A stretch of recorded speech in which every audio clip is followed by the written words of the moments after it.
It's my honor now to introduce His Honor, Judge Robert Orr. And welcome to Triad today. My pleasure, Jim. Good to see you. You are the only candidate running for governor who wants to get rid of industry incentives altogether. Why do you oppose those deals?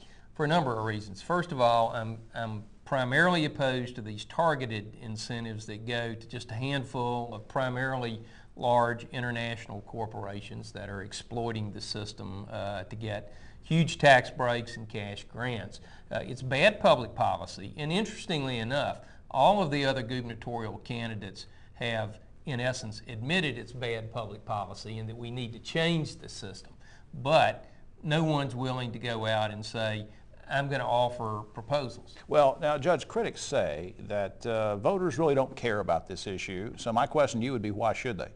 Well, I think they do care. It's starting to sink in, particularly among small businesses who don't get any of these kinds of breaks. And individuals in these smaller businesses are understanding that the tax burden gets shifted to them if these large corporations aren't paying their fair share of taxes. Right. And secondly, it depletes needed resources for schools, roads, and other important services. The common thought, and I've had this said to me many times as I have opposed incentives, they'll say, well, Jim, you don't understand, because if we got rid of them, we couldn't be competitive with other states. Comment.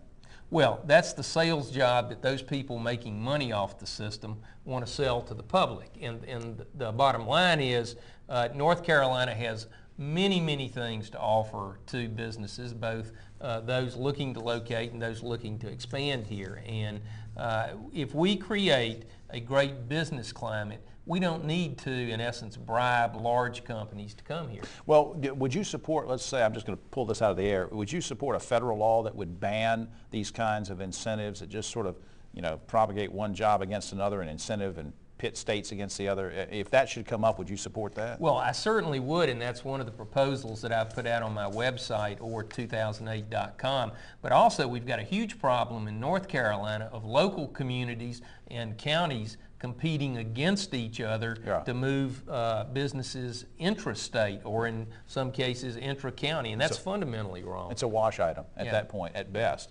Before we run out of time, let's switch topics to something else. Illegal immigration. Would you be in favor of deporting all illegal immigrants right away if you took over as governor, or do you favor some form of amnesty, or what? Well, the primary responsibility, of course, is the federal government. I wish it were as simple as the governor being able to put in place and implement an effort to get rid of illegals. But what we've got to do within the confines of what the federal government is going to let us do is to make sure that criminals who are here illegally are moved out as quickly and as efficiently as possible, and that we start doing a better job identifying who is here legally and those who aren't.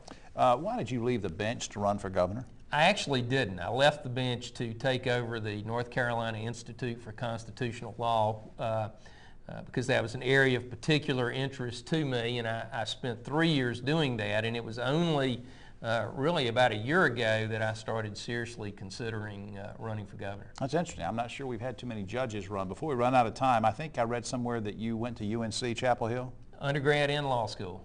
I want to thank you for being with us on My this, pleasure. and good luck to you. And will you come back if you're the nominee, and we'll do it again? I'll come back and talk to you regardless. Thank you, sir. Thank you.